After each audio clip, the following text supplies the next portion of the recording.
Hello, and welcome to the Thinkers50 Radar 2022 series, brought to you in partnership with Deloitte. I'm Des Dearlove.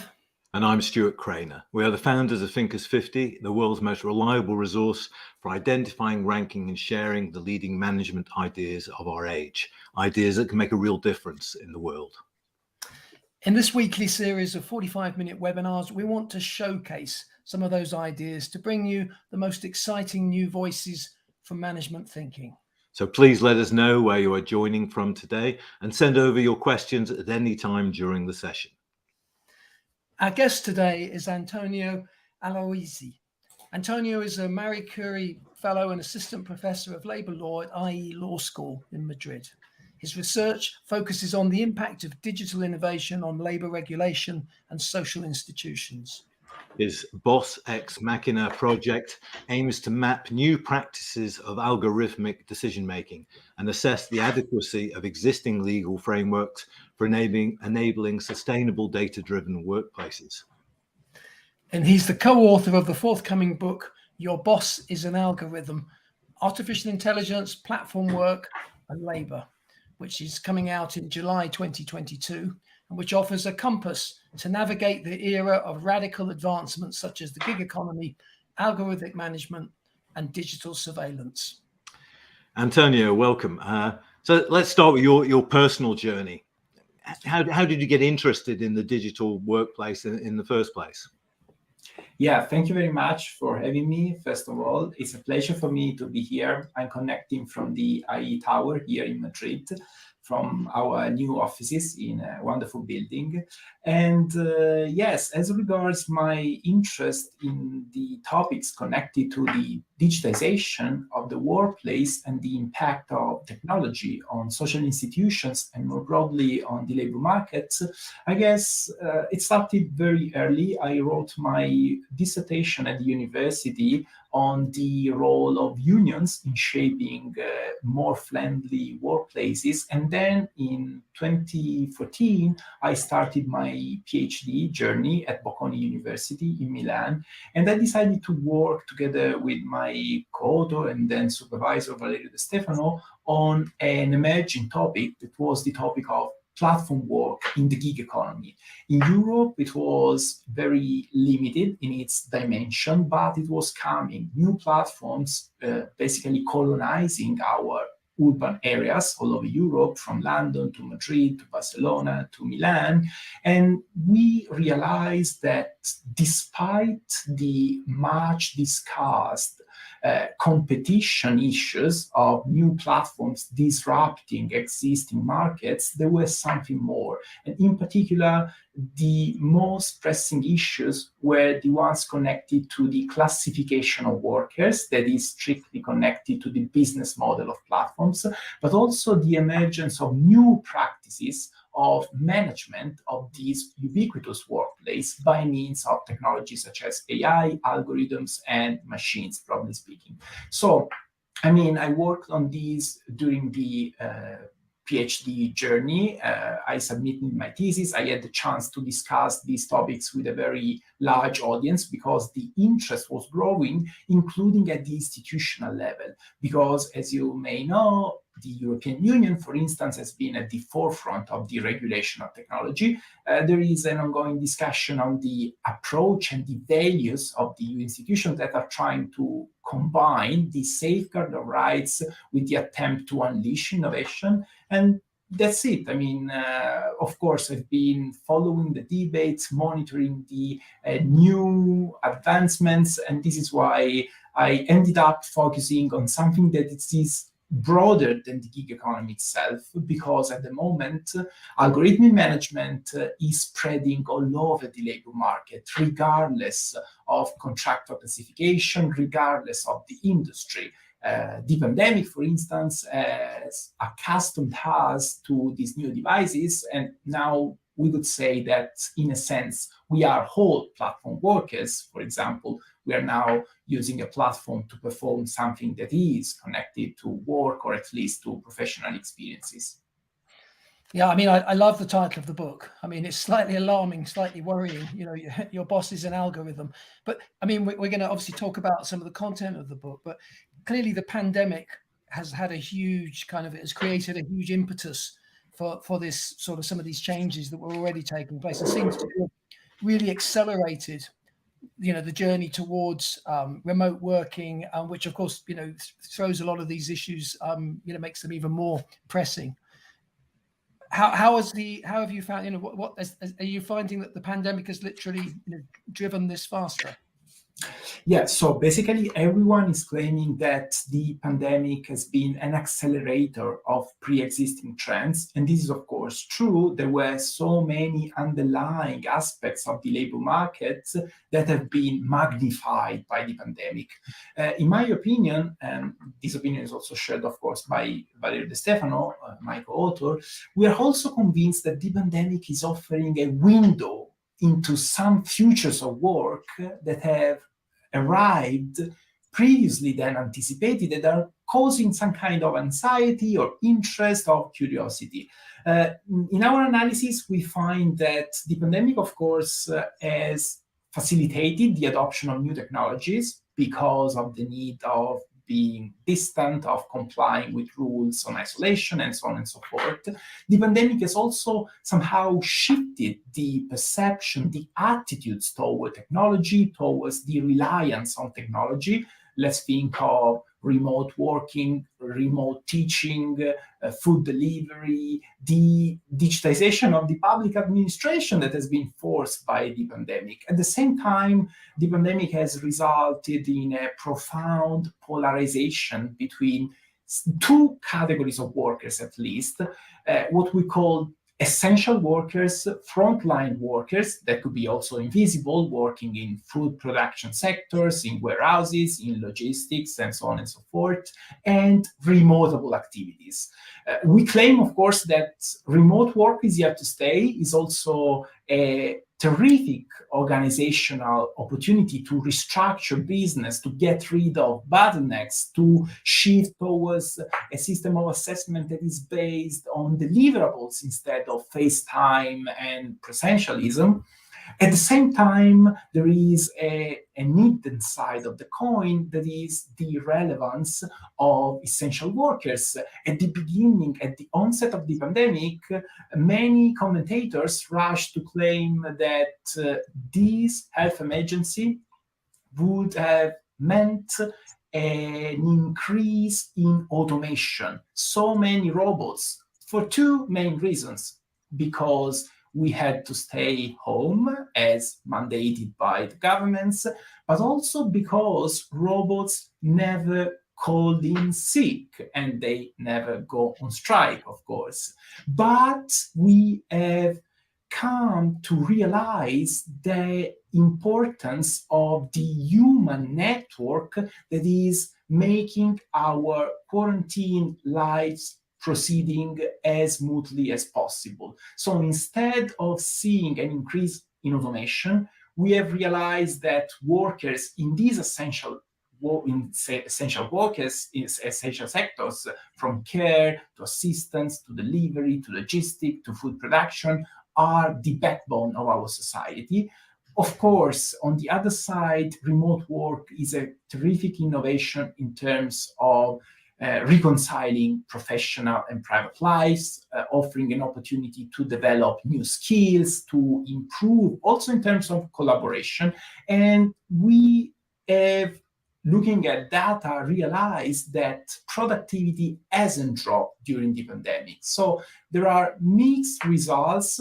We should be concerned with the totality of workers, going beyond the privilege debate on remote work that is at the forefront of the global discussion.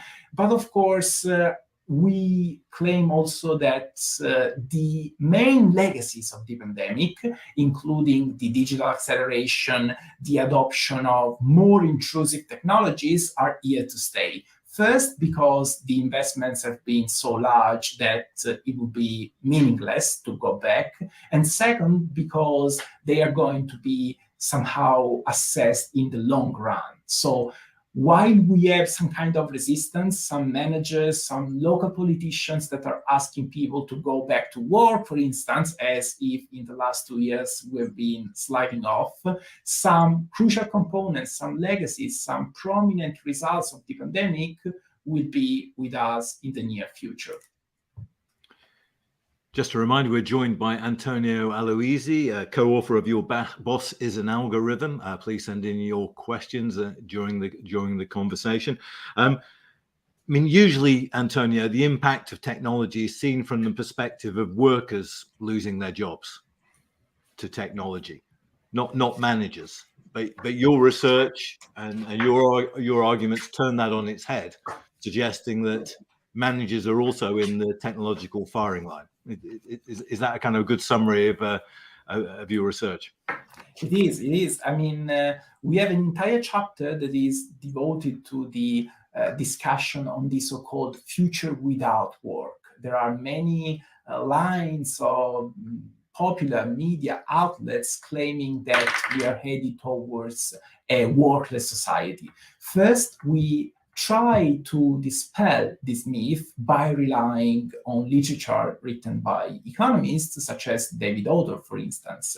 We also follow the trajectory of the debate on automation. Back in the last century, automation was seen as something promising, as the opportunity to emancipate workers, to reduce idle moments, to prevent hazardous activities, and so on and so forth.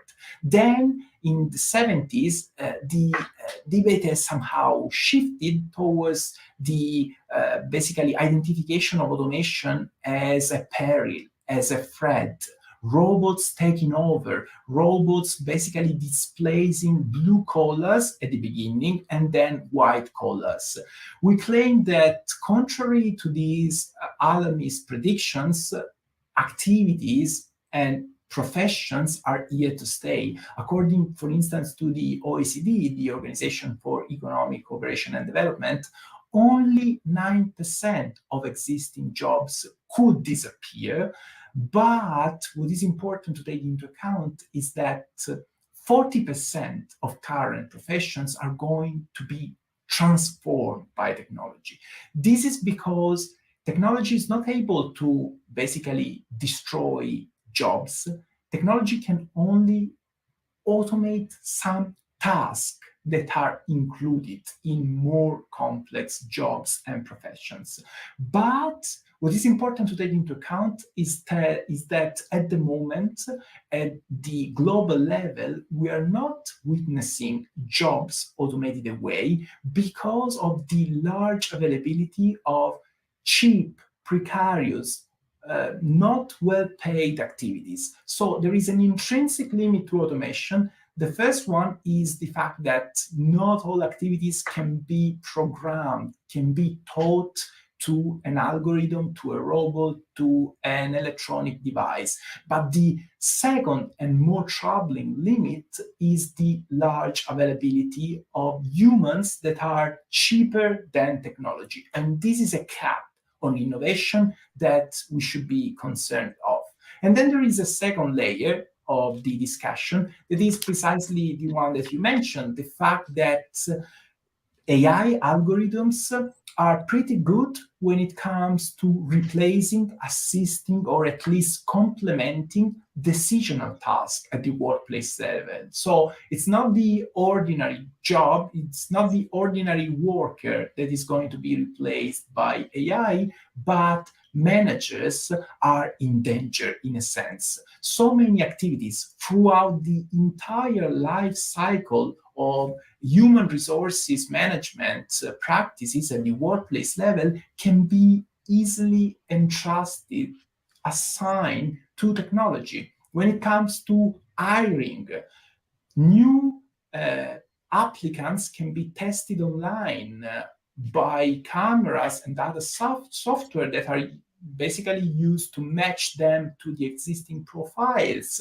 Then when it comes to assessment, data are collected, are factored together to elaborate a ranking of workers in a company. And in some cases, technology is not only used to basically describe the performance, but also to prescribe some kind of behaviors and conducts.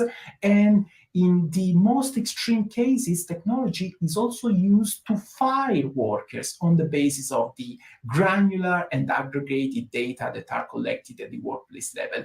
These tasks, these functions were traditionally within the domain of supervisor, middle managers, employers, bosses, to use a popular expression. They are now assigned to technology. From a legal perspective, what is the problem, if you want, from a philosophical perspective?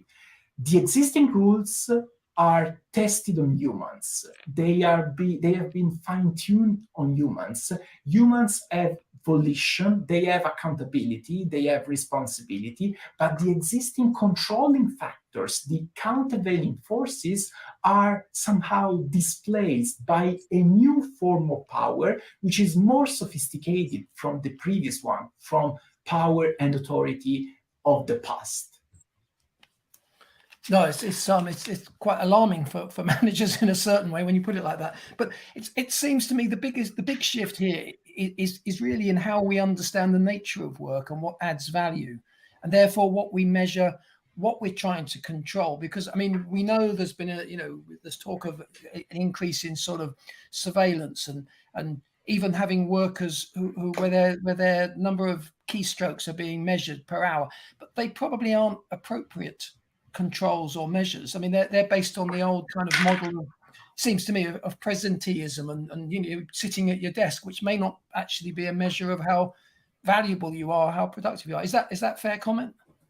Yeah, that's true. And I mean, this comment offers us the opportunity to reconnect some seemingly unconnected topics. For instance, the increase of panopticon devices caused by the pandemic, and also the rise of algorithmic management. What is the problem here?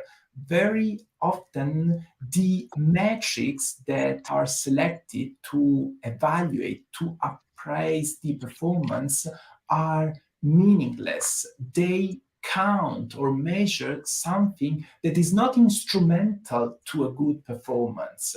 And this is due to a kind of backwardness in terms of managerial culture.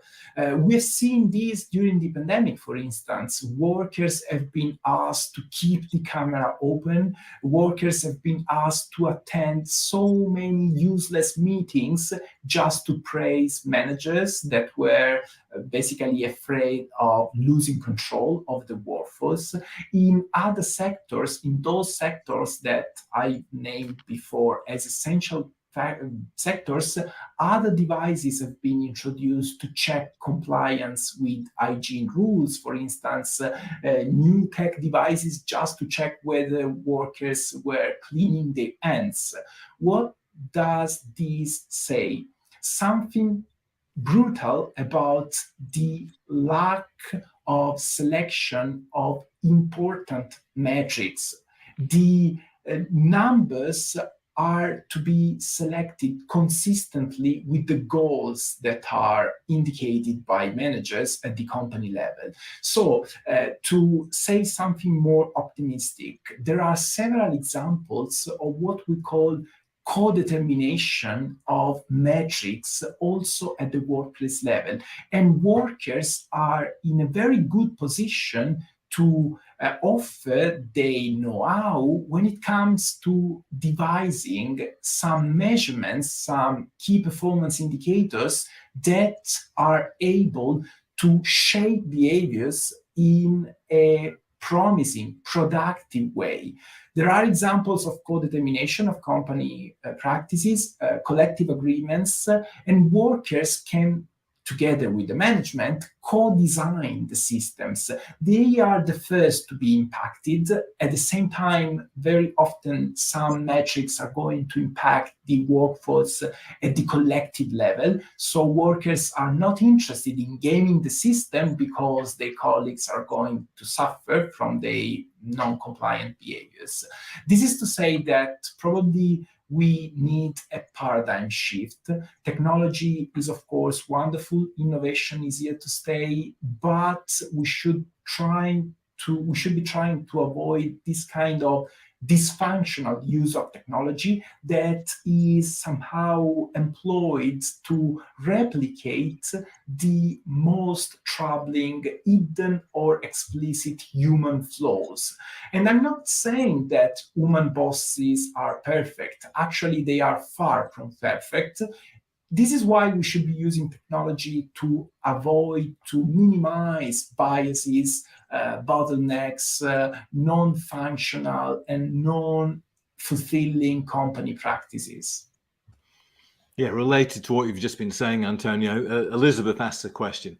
What if the measure of success is not productivity? How do we look at the relevance of technology if the aim is not producing more? Will it look different? And Frank Karlberg's got an interest, building on this question. He's curious to know how we should measure success going forward. Yeah, I mean, these are very complex questions. The first one related to productivity. It is true that this is a very, let's say, universal index that is used to basically measure the performance of companies, but also of states, in a sense. When it comes to selecting the indicators that are factored together to measure it, probably we should broaden our perspective. Very often we rely on quantitative elements, such as the number of emails sent, the number of meetings attended. And this is something that is not correlated to productivity because there are preparatory activities, because there is something that is connected to ideation, to the thinking process, to brainstorming, to the conceptualization of a process that cannot be quantified. So probably the metrics that we have connected to productivity can be leveraged, but they need to be strengthened by looking at something that cannot be measured simply relying on numbers. And this is something that we also called for in the book, going from a quantitative perspective on the future of work to a qualitative perspective. There is something that has to be evaluated thanks to human discretion, thanks to human flexibility. And then how to conceive success. Probably there is something else in terms of legacy of the pandemic. At the beginning, commentators were about to basically predict a decrease in productivity. On the contrary, workers have demonstrated that can stay motivated without a manager looking over their shoulders, for instance.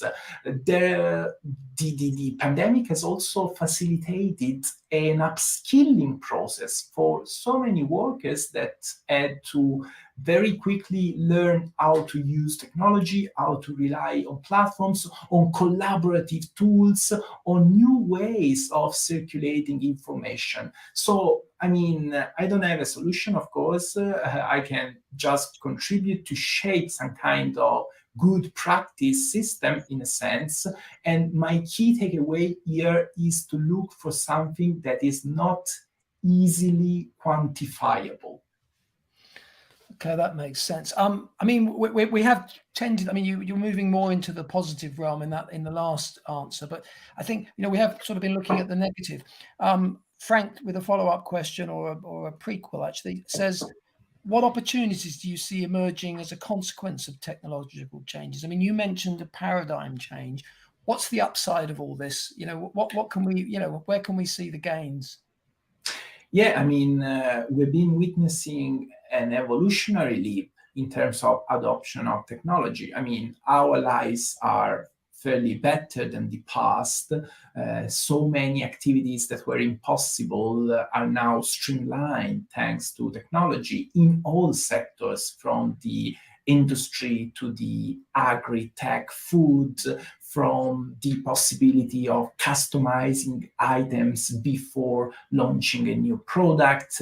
When it comes to computational power, I mean, not myself, of course, but the world and the experts have been able to develop a new vaccine in months rather than years to cure, or at least to mitigate, a viral disease that is still threatening the world. So, of course, there are so many crucial advantages, and probably there is something more. The level of improvement that we have seen in different eras and in other sectors, when it comes to electrification, when it comes to health, when it comes to finance, this is not totally reflected at the workplace level. So in the introduction of our book, we claim that we need more innovation. We are dealing with a kind of narrow adoption of innovation and technology at the workplace level. If you compare vaccines with food delivery, there is something missing in between. I mean, innovation cannot be a slice of pizza that is delivered by a worker that is underpaid, underprotected, that is hired as an independent contractor, such as a wonderful, let's say, lawyer in a huge law firm.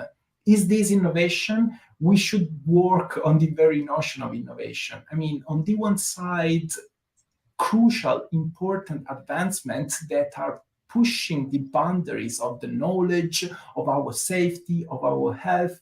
On the other side, if we look at the mainstream approach to innovation, we end up relying on some dodgy business models that are trying to circumvent the law and to sell themselves as something innovative, based on the assumption that innovation is genuine only if it asks for forgiveness rather than permission. So there are so many improvements that we should be able to democratize, in a sense, to bring to the, let's say, affordances of all workers and all citizens in the world. Then we could say that innovation is doing a great job. Let's talk about the automation of the professional classes, Antonio. How does management compare to, I know like in surgery, they use technology. In the law, we're seeing increasing adoption of technology. So where does management compare with these other professions? Yeah, I mean, as we discuss in the book, there are several examples of managerial tasks that have been automated. As we said before, from hiring to firing, so many activities are today assisted by technology. There are some limits, there are some legal rules that somehow prevents these from becoming totally automated. At the European level, we can rely on the General Data Protection Regulation, for instance, that includes a ban on automated decision-making processes that result in legal effects or similarly significant effects. When it comes to the notion of automation of the law, automation of the expertise, automation of judgment, we should probably admit that some human activities are not that easily automatable, because they tend to rely on something that cannot be coded, on something that cannot be taught to an algorithm. And that is flexibility, that is normally associated with human decision-making. Discretion is the real perk of human decision-making, and that task, that value, that virtue, I would say, cannot be automated. When it comes to other profession in the health sector, for instance, you see how technology, by relying on a wealth of data, can be a wonderful driver when it comes to assisting the expert that is going to take a final decision, that is going to make the final choice on something that is rather critical. In other professions, there is the risk of technology taking over in a sense, but at the same time, we are starting to learn, we are starting to witness how dysfunctional these processes are, and many companies are deciding to go back to the normal or to the previous normal in a sense, because when it comes to hiring workers, for instance, some metrics, as we discussed before, basically are not a factor of success. If I had to hire someone in my company based on the existing data, then I would be building a replica of what already I have at the company. And this means that I would have a uniform workforce with no diversity, no heterogeneous mindsets. So data can, of course, offer terrific opportunity. They are somehow used in a narrow way. And this is why in hiring, in decision-making, they end up reducing the opportunity for competitiveness and productivity.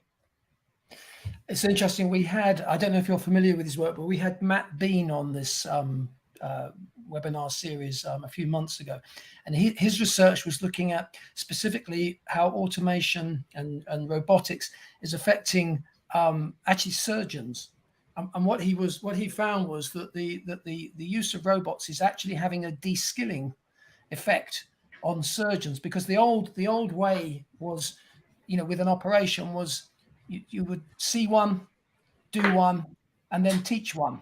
So it was very much a passing on of the baton of understanding. And of course, with the use of robots, people aren't being able to do that. Do you see something like that possibly happening with managers, that there's actually a process of transfer of skills and learning that happens by working with other human managers? This is true. There is a loss of expertise. And actually, if we look at this, we end up realizing that this is another incentive for automation. So we're dealing with a vicious circle in a sense, because by reducing specialization, by reducing the level of knowledge, then managers easily become replaceable. So probably to design an insurance against obsolescence, workers and managers should rely on their tacit knowledge, on those activities that represent a kind of non-automatable area within larger occupations. This is true. The parallel that you have drawn with surgeons in terms of reduction of skills, the skilling is constantly happening at the workplace level. If we reduce the self-determination of worker, this is another crucial concept that we try to deliver in our book. If we undermine agency, we are basically destroying the corporate know-how, the level of expertise. On the contrary, basically extending unsupervised autonomy is a way to improve the sense of relatedness, the sense of commitment, the expertise, the efforts, the genuine passion for the goal. Unsupervised autonomy, self-determination, what does it mean? It means offering the opportunity to managers and to workers to independently set the goals that are consistent with the larger project of a company, but also the methods and the ways through which they can be attained. So probably the key message here is that the future of work is not written in stone, of course. On the contrary, if we are able to shape it by relying on autonomy, self-determination, and agency, technology will not be an enemy in the future.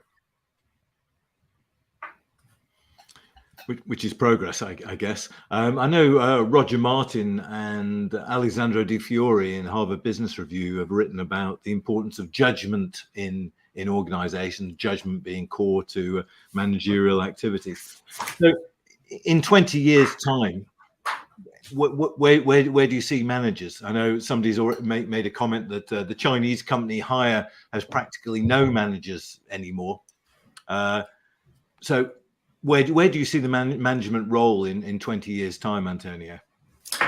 This is tricky. I would say that first of all, from the past, we've been relying on different types of organization that are less bureaucratic than before, that are somehow horizontal, that are flattened.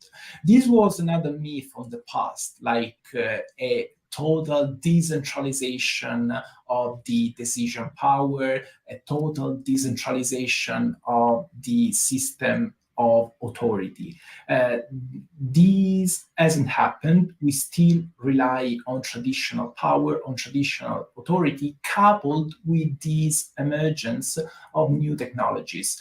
I don't have a profile, let's say, of the manager of the future. I must confess that I've been trained as a lawyer, of course, so this is my very, let's say, brutal background. But I would say that, as we discussed before, there is a trend towards the co-determination of company practices. So we need managers that are not only bosses, but even more importantly, they must be enablers. They must be people that are able to empower workers, to build teams in an unorthodox manner, rather than sticking to the rules on the books. Probably this is another way of keeping managers away from disruption caused by technology. If managers rely on technology, or even if managers transform their jobs and turn themselves into AI systems that are there only to validate a decision that has been partially taken by algorithms and AI or machines, they will easily become redundant, obsolete. On the contrary, if they are able to plan in an unorthodox manner, to again put together workers that are not like-minded, that are able to combine experiences coming from different fields, from multidisciplinary aspects, they could survive these tremendous turbulence. I mean, it feels like, runaway technology has sort of overtaken organizational structures and policies and metrics and all the things we're talking about, maybe even labor law. How can we keep up with the pace of technology? I mean, or even hope to catch up? Yeah, this is a great challenge for labor lawyers, and there are several discourses that labor lawyers cannot afford to disregard, from the automation to the potential workless society, to the rise of the technologies that we have been commenting on, to the importance of radical solutions such as the universal basic income or new company practices and collective agreements, but also the possibility of having data-driven environments that are more sustainable, for instance, thanks to transferability, interoperability. Now, labor law is the antibodies that allow the subject to evolve in a very fruitful manner. Why so? Because labor law has been strictly connected to the production system throughout its entire history. So labor law can offer some critical solutions, important solutions to enable authentic innovation. And we should also basically abandon the rhetoric or the narrative according to which the law are here to put constraints on technology. On the contrary, we claim that law in general, but in particular labor law, can basically uphold authentic innovation by providing some kind of tools, for instance, to allow fair competition, to protect the results, to cover industrial products or property. Now, the traditional and very narrow view according to which the rules of the law are an impediment to innovation is a bit outdated.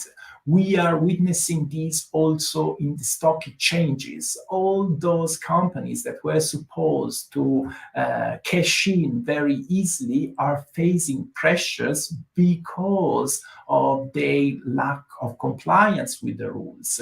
And it is too easy to claim that rules are outdated and to disregard them, to circumvent.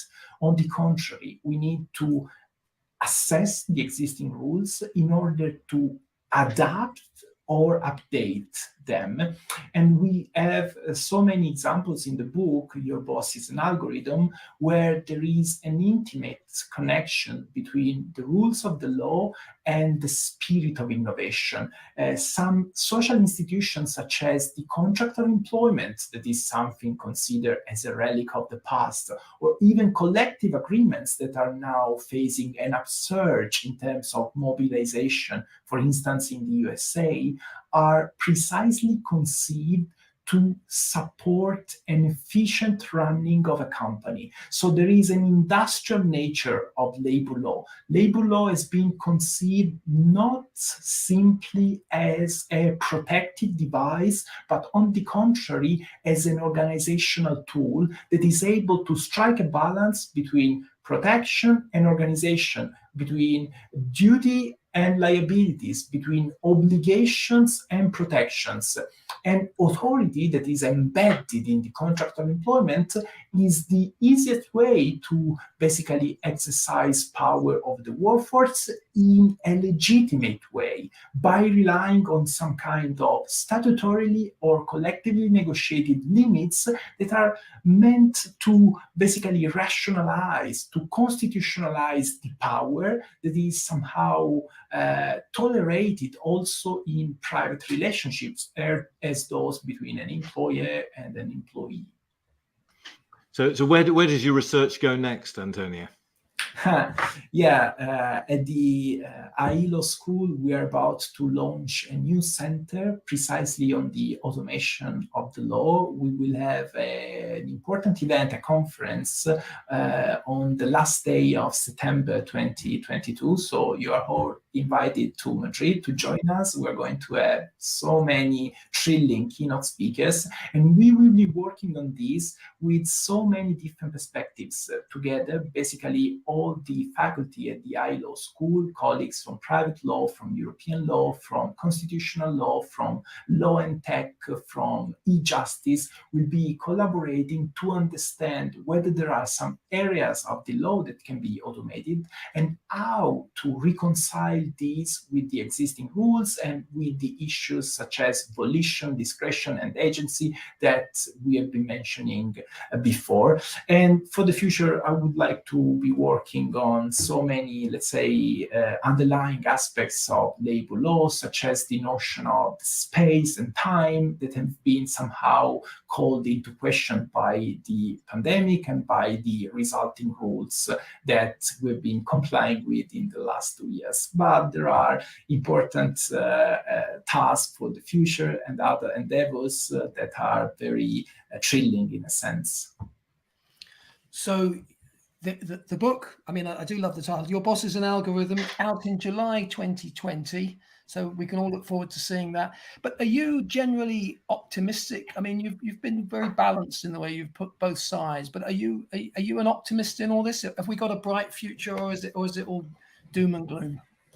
I am an optimist, of course, let's say by nature, but I am an optimist as long as we are able to co-determine the future of technology. This is the most important claim that we try to make in the introduction and also in the final section. We cannot leave this crucial topic to tech pundits, to the innovation cheerleaders. This is a collective challenge, and everyone should be involved in this. Politicians, social partners, economic actors. We need to set the rules for the future of work, because labor is the most prominent activity of our life. We cannot leave these to some tech giants located somewhere. Antonio Aloisi, thank you very much. Antonio's book, he's co-author of the book, Your Boss is an Algorithm, available in July, published by Bloomsbury. Essential reading. So please order your copy today. Next week, we'll be joined by Robert Livingston. So thank you very much, Antonio, and thank you everyone for joining us. Thank you very much for having me. Bye.